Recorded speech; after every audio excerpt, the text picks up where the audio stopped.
नमस्कार दोस्तों, इस वीडियो में हम डिस्कस करेंगे कि B9 प्लस कैप्सूल का उपयोग किन कंडीशंस में किया जाता है, B9 प्लस कैप्सूल को कैसे लेना चाहिए और B9 प्लस कैप्सूल की वजह से क्या साइड इफेक्ट्स हो सकते हैं, और यह भी डिस्कस करेंगे कि B9 प्लस कैप्सूल को लेते समय क्या क्या सावधानियां रखनी चाहिए, और यह भी जानेंगे कि शरीर में खून की कमी होने पर क्या क्या लक्षण हो सकते हैं। B9 प्लस कैप्सूल का उपयोग शरीर में आयरन डेफिशिएंसी एनीमिया होने पर किया जाता है, यानी शरीर में आयरन की कमी की वजह से खून की कमी होने पर या खून की कमी को होने से रोकने के लिए B9 प्लस कैप्सूल का उपयोग किया जाता है। B9 प्लस कैप्सूल शरीर में खून की कमी को पूरा करता है और शरीर की कमजोरी को दूर करने में मदद करता है। शरीर में खून की कमी को मेडिकल भाषा में एनीमिया भी कहते हैं। प्रेग्नेंट महिलाओं और स्तनपान करा रही महिलाओं को भी डॉक्टर B9 प्लस कैप्सूल को लेने की सलाह दे सकता है। प्रेग्नेंट महिलाओं को प्रेगनेंसी के दौरान आयरन और फॉलिक एसिड की अधिक आवश्यकता होती है। प्रेगनेंसी के दौरान अगर कोई महिला पर्याप्त मात्रा में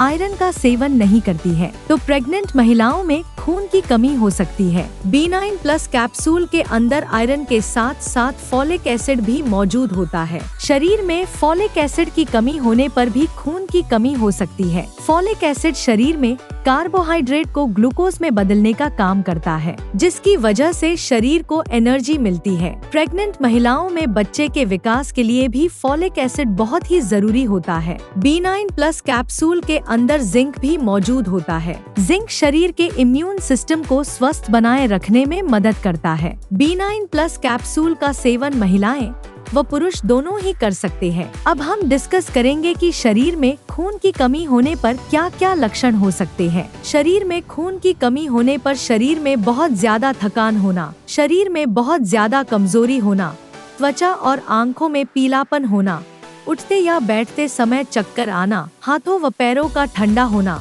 सिर दर्द रहना, छाती में दर्द होना, नाखूनों का कमजोर होना व नाखूनों का आसानी से टूटना, शरीर का तापमान कम रहना, सांस लेने में तकलीफ होना, सांस फूलना और दिल की धड़कन का तेज होना आदि लक्षण शरीर में खून की कमी होने पर हो सकते हैं। इसके अलावा मिट्टी या कागज खाने की इच्छा होना आदि लक्षण भी शरीर में आयरन की कमी होने पर भी हो सकते हैं। यदि कोई छोटा बच्चा ज्यादा मिट्टी खाता है तो ये लक्षण शरीर में आयरन की कमी होने पर भी हो सकते हैं। शुरुआत में ज्यादातर व्यक्तियों में खून की कमी होने पर कोई लक्षण नहीं होते हैं, लेकिन जब शरीर में एनीमिया की गंभीरता बढ़ती जाती है वैसे वैसे एनीमिया के लक्षण भी बढ़ते जाते हैं। इसलिए शरीर में खून की कमी को पूरा करने के लिए और शरीर में कमजोरी को दूर करने के लिए डॉक्टर B9 प्लस कैप्सूल को लेने की सलाह दे सकता है। दोस्तों, अगर आपको वीडियो पसंद आ रहा है तो कृपया वीडियो को लाइक करना व चैनल को सब्सक्राइब करना न भूलें। साइड इफेक्ट्स की बात करें तो वैसे तो ज्यादातर व्यक्तियों में B9 प्लस कैप्सूल की वजह से कोई साइड इफेक्ट्स नहीं होते हैं, लेकिन कुछ % व्यक्तियों में B9 प्लस कैप्सूल की वजह से कुछ साइड इफेक्ट्स हो सकते हैं। B9 प्लस कैप्सूल की वजह से कुछ व्यक्तियों में कब्ज होना या दस्त होने की समस्या हो सकती है। इसके अलावा कुछ व्यक्तियों में B9 प्लस कैप्सूल की वजह से उल्टी आने का मन होना, बदहजमी या सीने में जलन होना और पेट में दर्द हो सकता है। आम तौर पर ये साइड इफेक्ट्स अस्थायी होते हैं और जैसे जैसे आपका शरीर B9 प्लस कैप्सूल के साथ तालमेल बनाता है वैसे वैसे ये साइड इफेक्ट्स भी कम हो जाते हैं। यदि इनमें से कोई भी साइड इफेक्ट्स लगातार बना रहता है या ज्यादा होता है तो आपको तुरंत ही डॉक्टर से परामर्श लेना चाहिए। B9 प्लस कैप्सूल की वजह से टट्टी का रंग ब्लैक हो सकता है। B9 प्लस कैप्सूल की वजह से टट्टी का रंग ब्लैक होना एक सामान्य बात है और यह कोई नुकसानदायक नहीं होता है। अब हम डिस्कस करेंगे कि B9 प्लस कैप्सूल को कैसे लेना रेकमेंडेड होता है। B9 प्लस कैप्सूल को खाना खाने से 1 घंटे पहले या खाना खाने के 2 घंटे बाद लेना रेकमेंडेड होता है। B9 प्लस कैप्सूल को लेने के बाद कम से कम 20 मिनट तक आपको लेटना या सोना नहीं चाहिए। आमतौर पर 18 साल से अधिक उम्र के ज्यादा ज्यादातर व्यक्तियों को डॉक्टर B9 प्लस कैप्सूल को दिन में एक ही बार लेने की सलाह देते हैं। ज्यादातर प्रेग्नेंट महिलाओं को डॉक्टर B9 प्लस कैप्सूल को प्रेगनेंसी के पहले 12 सप्ताह यानी प्रेगनेंसी के पहले 3 महीने पूरे होने के बाद ही B9 प्लस कैप्सूल को शुरू करने की सलाह देते हैं, क्योंकि प्रेगनेंसी के पहले 3 महीने के अंदर प्रेग्नेंट महिलाओं को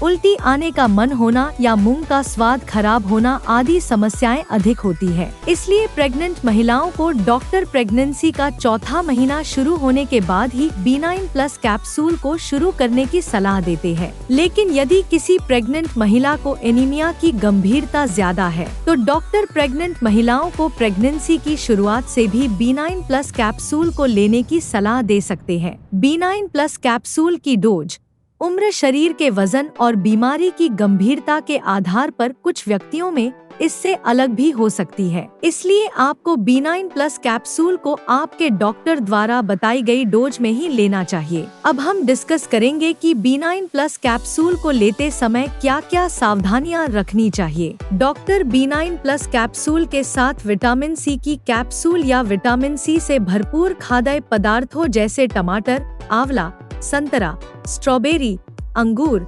अमरूद और कीवी आदि को खाने की सलाह दे सकता है, क्योंकि विटामिन सी शरीर में आयरन के अवशोषण को बढ़ावा देता है, जिसकी वजह से B9 प्लस कैप्सूल की प्रभावशीलता बढ़ जाती है। आयरन के साथ चाय, कॉफी, साबुत अनाज, अंडे और दूध या दूध से बने खाद्य पदार्थों को खाने से बचना चाहिए, क्योंकि इनकी वजह से शरीर में आयरन का अवशोषण कम हो सकता है। शरीर में एनीमिया की जांच कराए बिना B9 प्लस कैप्सूल को ज्यादा लंबे समय तक नहीं लेना चाहिए, क्योंकि शरीर में एनीमिया होने के अन्य कारण भी हो सकते हैं, जैसे शरीर में हीमोलिटिक एनीमिया होना, अप्लास्टिक एनीमिया होना और साइड्रोब्लास्टिक एनीमिया होना। अगर आपके शरीर में खून की कमी किसी अन्य कारण की वजह से है और आप शरीर में खून की कमी को पूरा करने के लिए डॉक्टर की सलाह के बिना ही लगातार कई महीनों से B9 प्लस कैप्सूल को ले रहे हैं, तो ऐसी स्थिति में B9 प्लस कैप्सूल को लेने से शरीर में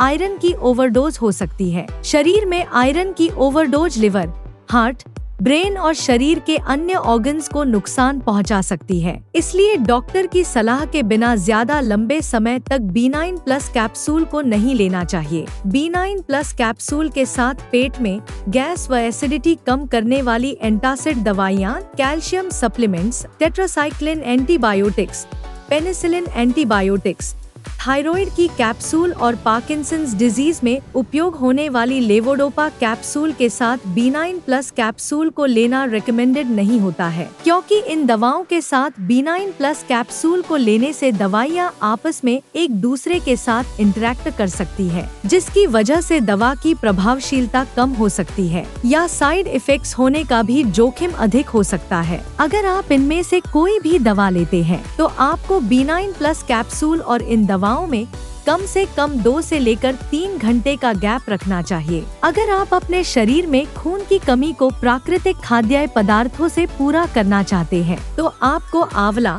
जामुन, अनार, चुकंदर, सेब, पालक, सूखी किशमिश, अमरूद, केला, बादाम, काजू, अखरोट, तिल, गुड़ और मूंगफली आदि का सेवन पर्याप्त मात्रा में करना चाहिए, क्योंकि इनमें आयरन भरपूर मात्रा में पाया जाता है और इनका नियमित रूप से सेवन शरीर में खून की कमी को दूर करता है और शरीर में खून की कमी होने से बचाव करता है। वीडियो को देखने के लिए आपका धन्यवाद। अगर आपको वीडियो पसंद आया तो प्लीज वीडियो को लाइक कर देना, चैनल को सब्सक्राइब कर लेना और अगर आपका B9 प्लस कैप्सूल से संबंधित कोई प्रश्न है तो आप कमेंट करके पूछ सकते हैं।